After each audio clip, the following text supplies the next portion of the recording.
8 number से आइए sir, आप पीसी शुरू होने वाला है सर।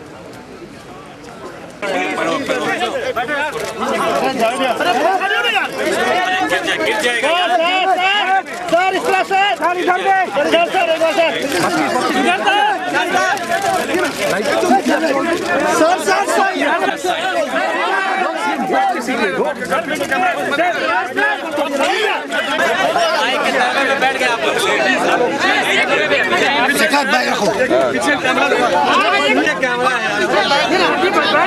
हम बैठ जाएंगे हम तो बैठे हुए, हम क्या करें, हम तो बैठे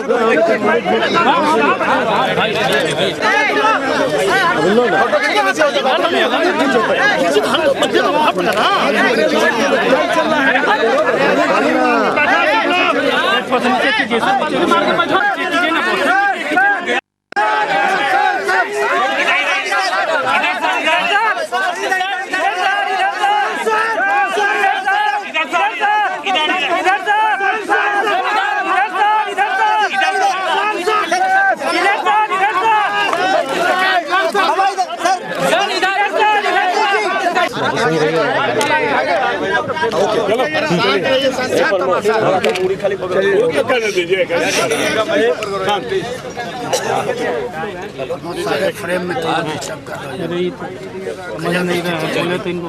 चल रही है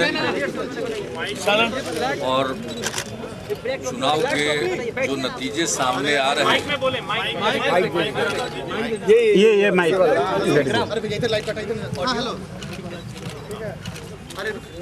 आज चुनाव के उधर सीधा परिणाम सामने आ रहे हैं और परिणाम के साथ साथ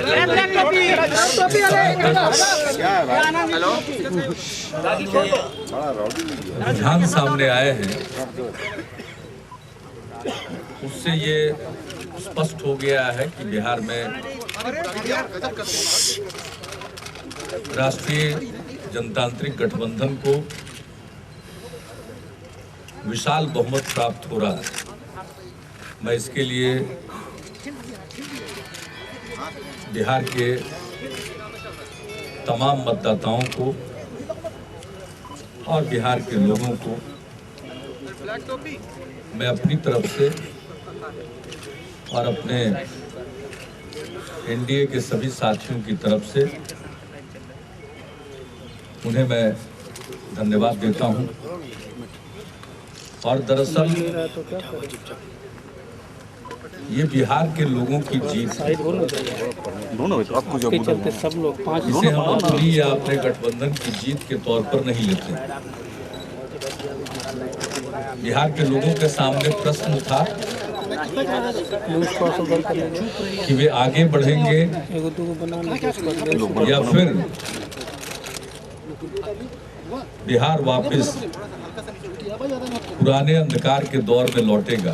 बिहार के लोगों का ये फैसला है कि हम आगे बढ़ेंगे, इसलिए आगे बढ़ने का फैसला बिहार के लोगों का है और इसलिए जीत उनकी है, बिहार के लोगों की जीत है। मैं विनम्रता पूर्वक बिहार के लोगों को एक ही वचन देना चाहूंगा कि जिस प्रकार से हमने 5 साल मेहनत की है, उसी प्रकार से या कुछ मायनों में शायद उससे भी ज्यादा मेहनत हम सबों को करनी पड़े। मैं एक ही बात कह सकता हूँ, एक ही वचन दे सकता हूँ कि मैं मेहनत करने से पीछे नहीं हटूंगा। और अनेक प्रकार की परिस्थितियां आती हैं, प्रकृति भी हमारा इम्तिहान लेता है, तो हम बिना विचलित हुए बिहार की और बिहार के लोगों की हम खिदमत करेंगे। और बिहार में विकास जीत गया है, इससे स्पष्ट है कि अब बिहार की जनता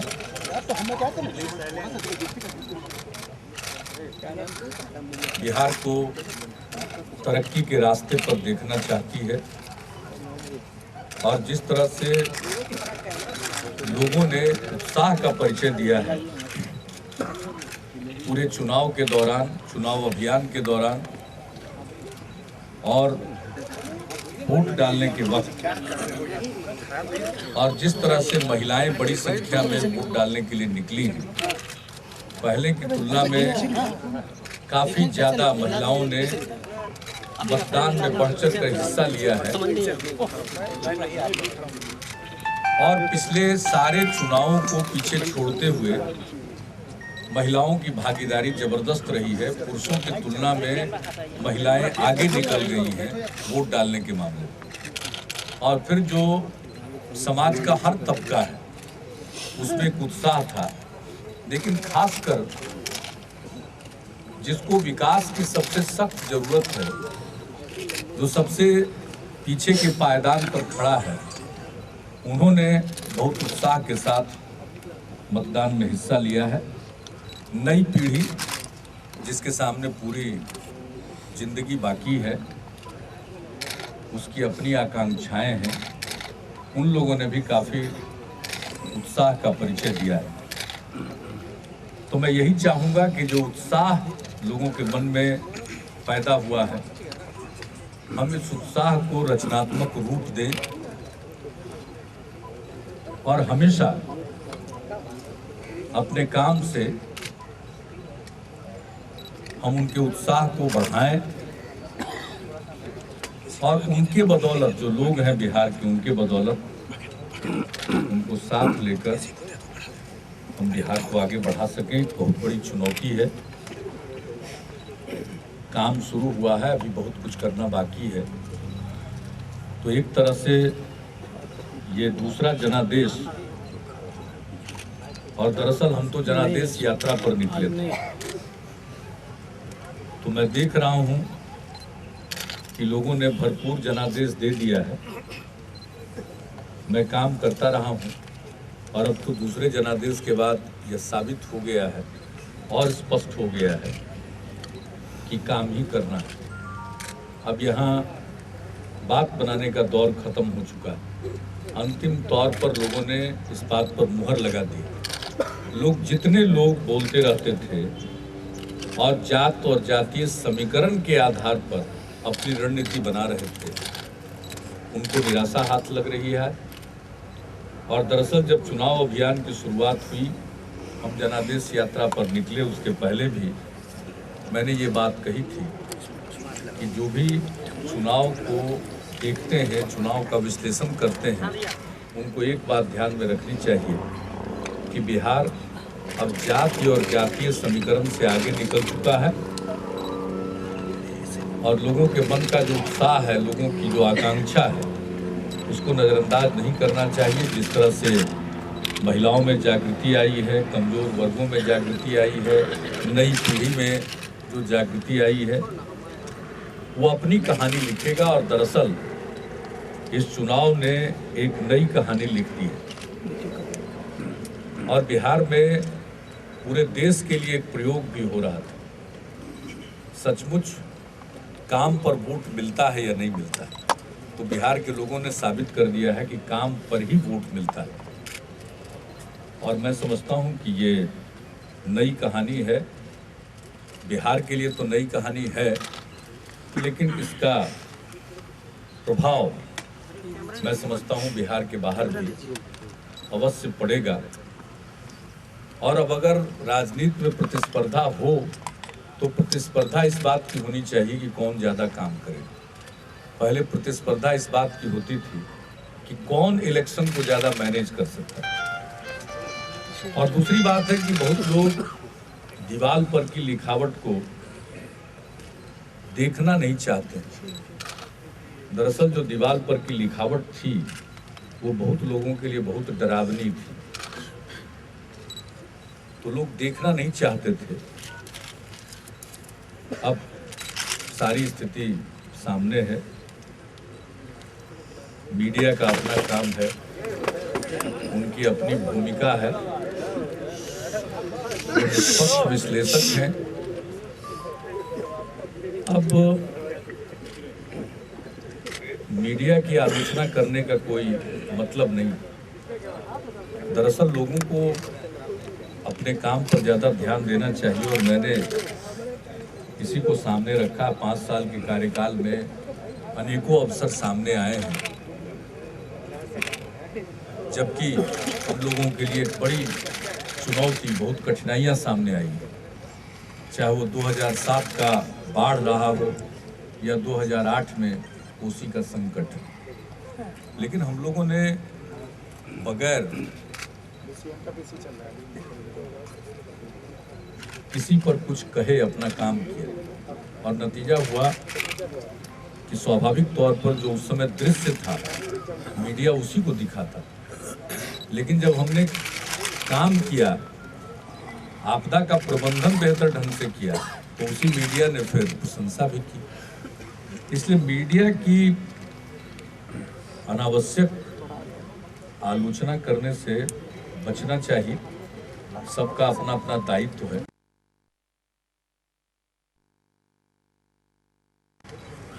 और लोगों की अपेक्षा के अनुरूप आप काम करने की कोशिश करेंगे तो लोग जरूर उसको रिकॉग्नाइज करते हैं और उसको अहमियत देते हैं। और मैं तो देख रहा हूँ कि लोगों ने जिस प्रकार अहमियत दी है और जिस प्रकार का मैंडेट दिया है, मैं नहीं समझता हूँ कि हम में से कोई, मैं तो खैर कभी सोचता भी नहीं था कि कितनी सीटें आएगी, क्या परिणाम होंगे। मैं भी एक नागरिक की तरह आज इंतजार कर रहा था परिणाम का, लेकिन मैं देख रहा हूँ ये जनादेश ऐसा है, मैं स्वयं जनता से मिले समर्थन से अभिभूत हूँ, लेकिन साथ साथ मुझको ये लग रहा है कि अब मेरे ऊपर और बड़ी जिम्मेवारी आ गई है। मैं तो अगर आज के दिन कोई प्रार्थना करने को कहे तो मैं तो यही प्रार्थना करूंगा कि मुझ में इतनी क्षमता हो कि हम लोगों की अपेक्षाओं के अनुरूप काम कर सकें। मैं अपनी तरफ से मेहनत करने से बाज नहीं आऊँगा और दरअसल किसी के पास जादू की छड़ी नहीं होती है, हमारे पास भी कोई जादू की छड़ी नहीं है, लेकिन हमारे पास लोगों का विश्वास है और खुद काम करने की इच्छा शक्ति और काम करने का लगन, और यह सब कुछ रहेगा तो मैं समझता हूँ कि बिहार को जिस तरह से ये चुनाव का नतीजा ऐतिहासिक है, उसी तरह से 5 साल में बिहार को आगे बढ़ाने में भी हम अगर कुछ हद तक भी कामयाब होंगे तो दरअसल वह एक ऐतिहासिक प्रक्रिया होगी। और मैं लोगों का तो शुक्रगुजार हूँ ही, लोगों ने जो विश्वास दिया है मैं उस विश्वास की कसौटी पर खरा उतरने की कोशिश करूँगा। और मैं आप सबको भी इस पूरे चुनाव अभियान में, इतना लंबा चुनाव अभियान चला, हम लोग तो चुनाव प्रचार में लगे थे, लेकिन आप चुनाव अभियान को कवर करने में लगे थे। आपको भी कम कठिनाइयों का सामना नहीं करना पड़ा होगा, कम परिश्रम नहीं करना पड़ा है। आप में से अनेक लोग न जाने बिना खाए पिए घंटों आपने सफ़र किया होगा, लेकिन मैं इतना ज़रूर कहूँगा कि पहले की तुलना में आपका सफ़र जरूर थोड़ा कम कष्टकारक रहा होगा, लेकिन फिर भी आपको कष्ट तो उठाना ही पड़ा। मैं चुनाव आयोग को भी बधाई देता हूं, लेकिन एक मैं सुझाव दूंगा कि अब बिहार पर थोड़ा विश्वास करने की जरूरत है। इतना लंबा चुनाव अभियान की आवश्यकता नहीं है। कम समय में भी ऐसा ही चुनाव होगा, वो निश्चिंत रहें। बिहार के लोग बहुत आगे बढ़ चुके हैं। जो पहले चुनाव में गड़बड़ी फैलाते थे, वैसे तमाम लोग अब कहाँ चले गए हैं लोगों को पता नहीं। और जहां वो पैरामिलिट्री फोर्स नहीं भी दे पाए, वहां भी कोई दिक्कत नहीं हुई। इसलिए सबसे बड़ी चीज है कि एहसास। तो चुनाव आयोग को जहां मैं धन्यवाद देता हूं, वहीं मैं उनसे कहूंगा कि अब बिहार पर थोड़ा ज़्यादा भरोसा करें। अब बिहार लौटकर फिर से उस दौर में नहीं जाने वाला है। कभी कभी मुझे व्यक्तिगत रूप से लगता है, जब हम लोग अनेकों चुनाव लड़े विधानसभा का और लोकसभा का, तो किस प्रकार का चुनाव होता था, किस प्रकार का चुनाव होता था। चुनाव खत्म हुआ नहीं कि उसके तुरंत बाद हम लोग या तो किसी अस्पताल में जाते थे, या स्मशान घाट पर जाते थे, या उसके अगले दिन कई गांव में कई परिवार के लोगों से मिलने जाते थे। और किस तरह के हालात थे, कैसी स्थिति थी, और ऐसा लगता था कि मानो चुनाव नहीं हो रहा हो, कोई युद्ध हो रहा हो।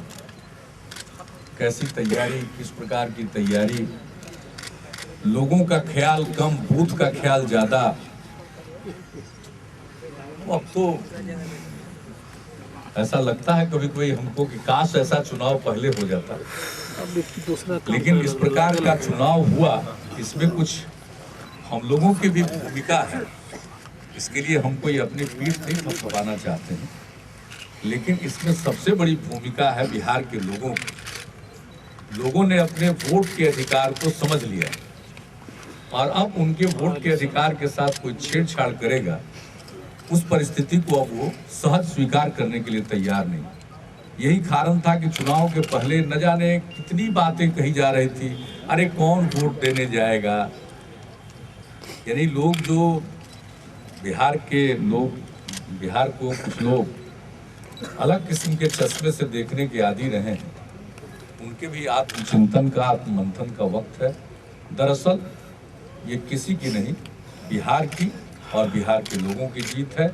इसलिए मैं बिहार के लोगों को इसके लिए बधाई देता हूँ। और वक्त चीज है, और गवर्नेंस तो सतत जारी रहना चाहिए। गवर्नेंस में सातत्य होना चाहिए। और जब हम गवर्नेंस की बात करते हैं तो मतलब गुड गवर्नेंस, सुशासन। और सुशासन के लक्ष्य को हम तभी प्राप्त कर सकते हैं जब आम आदमी का संतोष बढ़े और उनकी दिक्कतों का हम समाधान करें। इसलिए गवर्नेंस हमारी प्राथमिकता थी, है और रहेगा।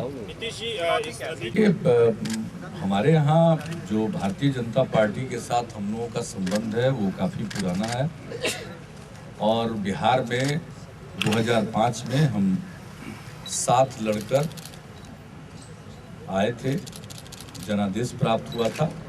हम लोगों ने गठबंधन की सरकार बहुत ही ठीक ढंग से चलाई है, और आगे भी हम गठबंधन की सरकार चलाएंगे। और जब काम अच्छा हुआ सरकार का तो गठबंधन में शामिल दोनों दलों को उसका लाभ मिलता है। और ये गठबंधन है, ये गठबंधन कायम रहेगा। और मैं इसको वो मजबूत हुए, हम मजबूत हुए इसके रूप में नहीं देखते। दरअसल बिहार मजबूत हुआ, और हम लोगों के ऊपर बहुत बड़ी जिम्मेवारी बिहार के लोगों ने सौंपी। जो ये उत्साह आज उत्पन्न हुआ, ये उत्साह सकारात्मक रूप से आगे बढ़ेगा और देश को उत्साहित करेगा, या फिर ये उत्साह क्षणभंगुर साबित होगा, ये सारी जिम्मेवारी हम लोगों के ऊपर है। इसलिए गठबंधन के रूप में हम आगे काम करेंगे, और पूरी जिम्मेवारी के साथ जैसे मिलकर 5 साल काम किए हैं, आगे भी काम। प्रधानमंत्री, आदरणीय प्रधानमंत्री जी ने भी बधाई दी है, और ये मौका होता है सब लोग एक दूसरे को बधाई दें। जो जनादेश है आपका, ये जनादेश 2014 में जो चुनाव होंगे लोकसभा के, आपकी दावेदारी पीएम की नहीं है इसमें? एक बात हम हाथ जोड़कर प्रार्थना करते हैं, हम बिहार का काम करने में, बिहार के लोगों ने, क्षमा करिएगा, बिहार के लोगों ने मुझको बिहार के काम के लायक समझा है। इसलिए 5 साल पहले जनादेश दिया, काम किया। इसके बाद इस बार उन्होंने जबरदस्त जनादेश दिया। पिछली बार भी कमजोर जनादेश नहीं था, ठोस बहुमत दिया था, यानी कोई अगर मगर नहीं था। और इस बार तो जिसको कहिए कि जबरदस्त जनादेश दिया है, तो बिहार का काम करने के लिए दिया। मैं बाएं दाएं झांकने वाला नहीं हूँ, और न किसी के उकसावे में आने वाला हूँ। मैं तन्मय होकर, और मैं आपको एक हाथ जोड़कर प्रार्थना करूंगा कि जो रामचंद्र कुआ जी ने मेरे बारे में कहा, मैं उसको सिरोधार्य करता हूं। और मैं बार बार कहता हूं कि मुझमें जो काम करने की शक्ति है उसका पूरा उपयोग हम बिहार की खिदमत में कर रहे हैं। इसके आगे का न हम सोचते हैं, न हम उसके लायक अपने को मानते हैं। दोनों बात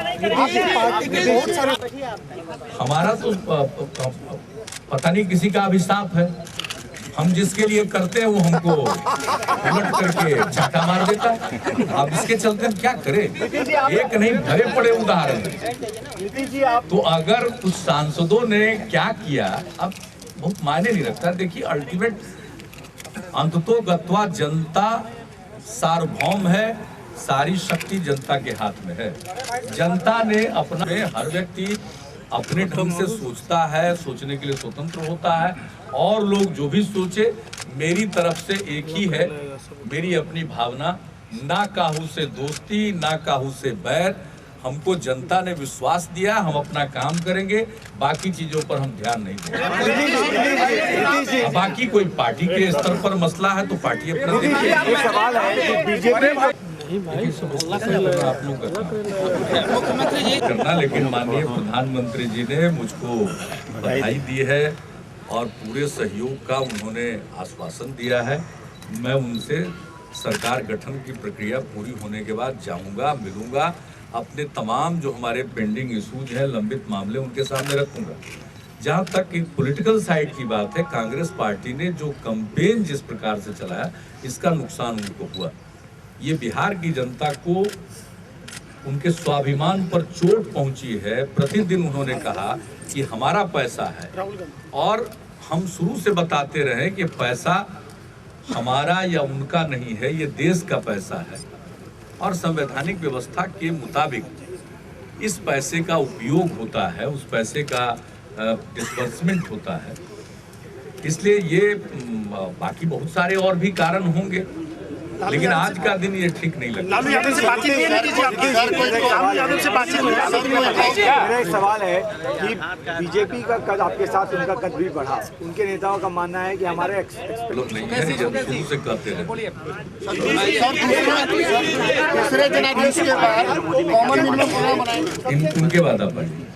आप भैया पूछ लीजिएगा। एक चीज सबसे ज्यादा विवादास्पद बनाई और वो थी बटाईदारी आया है वहाँ से। आज जब आप नई सरकार संभालने जा रहे हैं, आप कुछ एश्योरेंस इस बारे में देना चाह रहे हैं, क्या नीति रहेगी आपकी इस बारे में? ये जब पूरा मैंडेट आ गया, इसके बाद भी आपको समझ में नहीं आया कि कोई मुद्दा ही नहीं। कुछ लोग हवा में मुद्दा बना रहे हैं, ये मुद्दा ही नहीं है। ये तो साबित हो गया, मैंडेट से साबित हो गया कि ये कोई मुद्दा नहीं था। वैसे किसी को बात खड़ा करने से कोई रोक तो सकता नहीं है, लेकिन अंततोगत्वा जनता डिसाइड करती है, तो जनता ने तो डिसाइड कर दिया कि ये कोई मुद्दा ही नहीं है। जैसे 2005 में सुशासन के कार्यक्रम थे, उसी प्रकार से आगे कार्यक्रम होंगे। वैसे इन चीजों पर पहले से ही व्यापक तौर पर आपस में सहमति रहती है, उसमें कोई कठिनाई नहीं, लेकिन वह एक औपचारिकता, उसको भी हम लोग करेंगे। लालू जी के बारे में क्या कहेंगे? मुख्यमंत्री जी थ्रस्ट एरिया क्या होगा, कुछ बता देंगे आप? अब आज हम बिहार और बिहार के मैंडेट से बाहर नहीं, फिर तो प्रतिनिधि लालू जी पासवान जी ने आपको बताया कुछ बोल नहीं रहा है। सुना दिए लालू जी पासवान जी बताइए। अभी तक तो मेरे ऑफिस में कोई आप उनसे मिलने जाएंगे, आप उनसे मिलने जाएंगे। दूसरी पाली किन बिंदुओं पर शुरू करेंगे आप? मतलब कौन से मुद्दे होंगे जिनको आप पहले निपटाना चाहेंगे? बेरोजगारी मुद्दा है कि नहीं है? और नेचुरली जो अनएम्प्लॉयमेंट है तो उसका हिस्सा है। रोजगार के अवसर पैदा नहीं करेंगे, अधिक से अधिक माहौल नहीं बनाएंगे जिसमें रोजगार के अवसर पैदा हो, तो ये तो बुनियादी काम है। हमारा लक्ष्य वही है, हमारा लक्ष्य मेरे प्रत्येक पब्लिक मीटिंग का वो हिस्सा है। किस दिन से? अप्रैल 2006 से, आज से नहीं। जब तत्कालीन महामहिम राष्ट्रपति डॉक्टर APJ अब्दुल कलाम आए थे और उन्होंने विधानमंडल के संयुक्त सत्र को संबोधित किया था, तो उसी में उनको धन्यवाद देने के क्रम में मैंने जो कुछ बातें कही थी उसमें यह एक संकल्प भी था, और वो हम लोगों का रिजॉल्व है, संकल्प है कि हम 2015 तक बिहार को विकसित प्रदेश बनाना चाहते हैं, और उस दिन से हमारा वो रिजॉल्व है, और उसको प्राप्त करने के लिए ही हम हर संभव प्रयास करते हैं।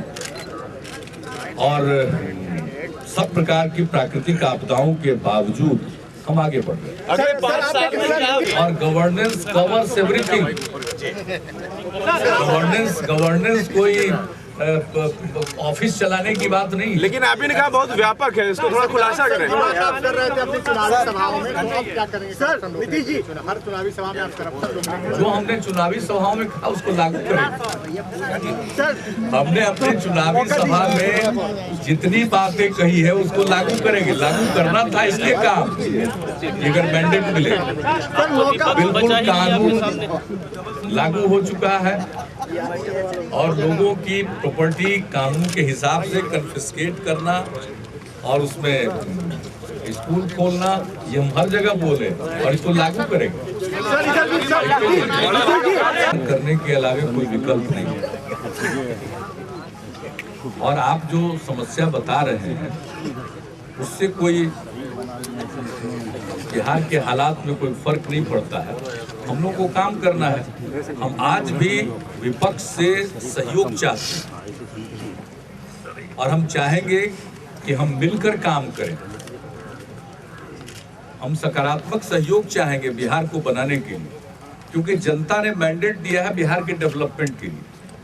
तो न सिर्फ हम लोगों को जिनको मैंडेट मिला है, बल्कि पूरे लोग जो चुनाव के भागीदार रहे, उस सब लोगों की जवाबदेही बनती है कि इसको बिहार के लोगों के अरमानों को पूरा करने में हम योगदान करें। इसलिए मैं विपक्ष को साथ लेकर चलने की कोशिश करूंगा और विपक्ष से मैं सहयोग का आकांक्षी। संख्या का मतलब नहीं होता, भावना ज्यादा महत्वपूर्ण है। संख्या घटती बढ़ती रहती है, लेकिन असल चीज है स्पिरिट। तो हम उस भावना के अनुरूप कहते हैं कि हमें विपक्ष का सहयोग चाहिए और सबको मिलकर बिहार को आगे बढ़ाने का जन समर्थन देकर हम लोगों को काम करने का मौका दिया है। हम लोगों पर भरोसा किया है। हमारे लिए और ज्यादा मेहनत करने की आवश्यकता होगी और वो हम उससे पीछे नहीं हटेंगे। सर नीतीश जी सर इधर भी देख लीजिए सर। किया उसका परिणाम सामने आ गया।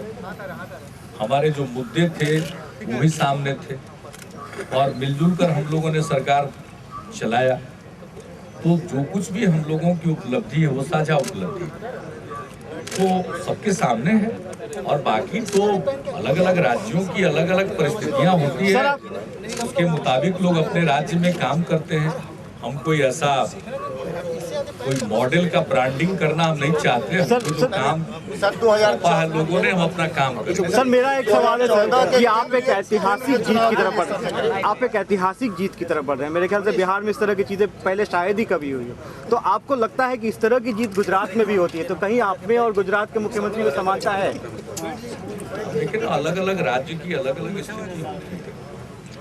सब लोग अपने अपने ढंग से काम करते हैं। तो बिहार में जो मैंडेट मिला है बिहार के लोगों ने दिया है और बिहार में जो हम इतने दिनों से काम कर रहे हैं उस पर लोगों ने मुहर लगाई है। भले ही इसके आगे काम और ज्यादा करना है।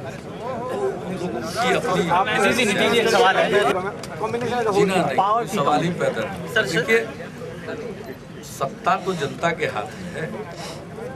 सत्ता जनता के हाथ में। अगर एक मिनट के लिए किसी को भ्रम हुआ कि वो शक्तिशाली है तो वो अगले दिन चूर चूर हो जाए। और हम किसी से